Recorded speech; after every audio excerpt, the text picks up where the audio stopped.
Welcome back, guys. This is Miss Andrews. And it's Miss Williams again. And this completes our read aloud for the week, the cloud spinner. And we learned a lot of things about this story. Enough is enough. And that's one way we can connect our IB trait, how we share the planet. By the king being greedy, he was taken away from their environment. And that was a problem. By him wanting a particular scarf, and the princess figured out a way to solve it. And by unthreading the scarf, all the clouds came back. This was a wonderful story. We was able to make a self-to-text connection. Also, a text-to-the-world connection. Great book. Yeah. And now Miss Williams is going to explain to you your assignment. It's your turn. All right, scholars and parents. They're probably going to need a little assistance with this, but I promise you it's very easy to do.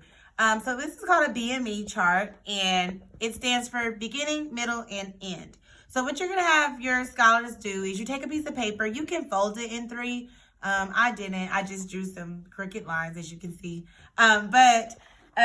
What you would have your scholar do, this can be, differentiated, meaning depending on your scholar. So if your scholar is at a writing stage and they can write sentences, you can have them write sentences in each with the illustration.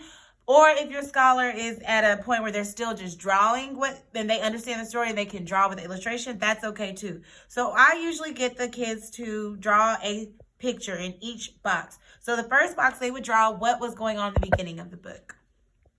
The middle box, they would write, of course, what was going on in the middle of the story. And then the last box, they draw a picture of what's going on in the end of the story. So the way you're checking for understanding is you're trying to see, did your scholar understand the story? And sequencing is a skill that we teach in kinder. And we're trying to make sure the kids understand that a story happens in a certain order.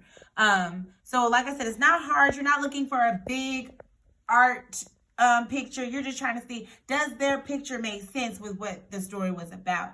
And if they're having trouble, you can always go back and rewatch the videos together to try to get this them to be able to complete this.